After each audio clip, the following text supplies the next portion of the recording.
ఉదయగిరి నియోజకవర్గాల్లో రాజకీయ సమీకరణాలు శరవేగంగా మారుతున్నాయి. తెలుగుదేశం పట్ల ప్రజల్లో ఆదరణ పెరుగుతుంటే కుమ్ములాటలతో ఫ్యాన్ పార్టీ సతమతమవుతోంది.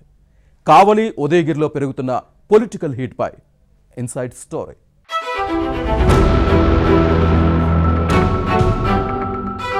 ఈ ఎన్నికలు టీడీపీకి ఎంతో కీలకం. దీంతో పార్టీ అధినాయకత్వం తమ అభ్యర్థుల ఎంపికలో అన్ని జాగ్రత్తలు తీసుకుని నెల్లూరు జిల్లాలో గెలుపు గుర్రాలకే ప్రాధాన్యత ఇచ్చింది. 4-5 సార్లు సర్వేలు చేయించి ఐవీఆర్ఎస్ ద్వారా ప్రజాభిప్రాయం సేకరించి సీట్లు కేటాయించింది. సామాన్య రైతు కుటుంబంలో జన్మించి రాజకీయాల్లో అంచెలంచెలుగా ఎదిగిన కావ్య కృష్ణారెడ్డిని కావలి అభ్యర్థిగా ఎంపిక చేసింది. బాగా చదువుకుని అధ్యాపకుడిగా జీవితం ఆరంభించి అనంతరం వ్యాపార రంగంలో అడుగుపెట్టి ఆర్థికంగా నిలదొక్కున్నారు. జలదంకి ఎంపీపీగా ఆ మండలంలోని ప్రతి గ్రామంలోనూ అభివృద్ధి పనులు చేశారు. మొదట్నుంచి ఎదుటివారికి చేతనైనంత సాయం చేస్తూ మంచి పేరు తెచ్చుకున్నారు.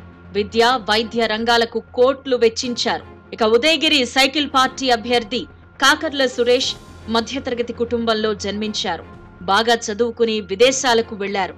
నియోజకవర్గంలో నెలకొన్న దయనీయ పరిస్థితులు చూసి చలించిపోయారు. సొంత ప్రాంతానికి తన వంతు సాయం చేయాలనే తపనతో కోట్లాది రూపాయలతో సేవా కార్యక్రమాలు విస్తృతంగా నిర్వహించారు.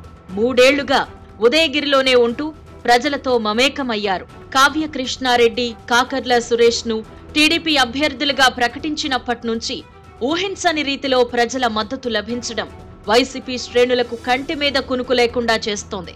ఫ్యాన్ పార్టీ క్యాడరే వీరికి మద్దతు తెలుపుతుందంటే రాజకీయ సమీకరణాలు ఏ విధంగా మారుతున్నాయో అర్థం చేసుకోవచ్చు.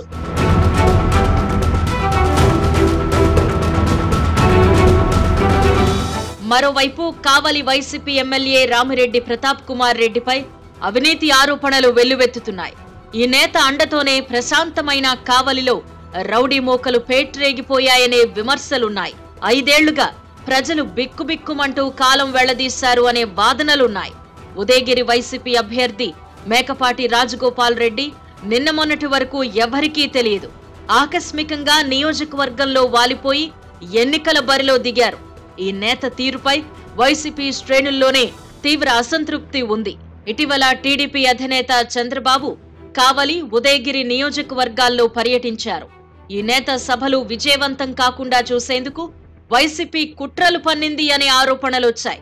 కావలి, వెంజమూరులో సభా స్థలాలకు 3-4 కిలోమీటర్ల దూరంలోనే వాహనాలను నిలిపివేశారు. అయినా ప్రజలు టీడీపీ, బీజేపీ, జనసేన శ్రేణులు లెక్క చేయలేదు. ఈ 2 సభలు సక్సెస్ కావడంతో కూటమి పార్టీల్లో జోష్ పెరిగింది.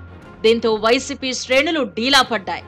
మరోవైపు కావలిలో చంద్రబాబు హెలిప్యాడ్ దగ్గర బస్సులో కొద్దిసేపు విశ్రాంతి తీసుకోగా నీలిమూకలు, కూలి మీడియా రకరకాలుగా విష ప్రచారం చేయడం విమర్శలకు తావిచ్చింది.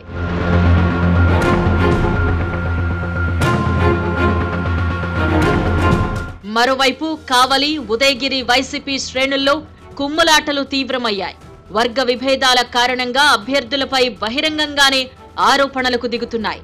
ముఖ్య నేతలు ఓట్లు వేయాలని చెబితే మీకైతే వేసేవాళ్లం, ఆయనకు వెయ్యబోమని ముఖానే చెప్పేస్తున్నారట.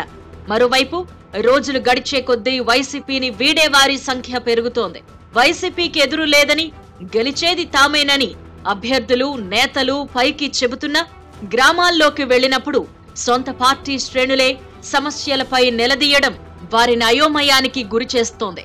దాంతో సోషల్ మీడియాలో టీడీపీ అభ్యర్థులపై విష ప్రచారాలు మొదలుపెట్టారు.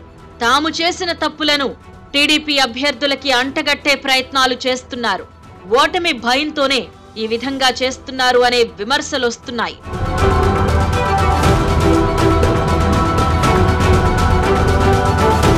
కావలిలో 5 ఏళ్లుగా నరకం చూశామని చెప్పేవారే ఎక్కువగా ఉన్నారు. వైసీపీని గెలిపించి మళ్లీ ఆ తప్పు చేయబోమని చెబుతున్నారు. ఇక ఉదయగిరిలో కూడా ఇదే పరిస్థితి ఉంది. మాట్లాడితేనే కసురుకునేవారు ఎన్నికైతే ఏం జరుగుతుందో తమకు తెలుసు అంటున్నారు ప్రజలు. విదేశాల్లో ఉన్నత ఉద్యోగాన్ని సైతం పక్కన పెట్టి తమ కోసం వచ్చిన టీడీపీ అభ్యర్థి కాకర్ల సురేష్ కే మద్దతిస్తామని చెబుతున్నారు. చంద్రబాబు పర్యటన తరువాత కూటమి పార్టీల క్యాడర్ జోష్ పై ఉంటే వైసీపీలో నిరాశ, నిస్పృహలు పెరిగిపోతున్నాయి. కావలి, ఉదయగిరి నియోజకవర్గాల్లో ఏం జరుగుతుందో చూడాలి మరి.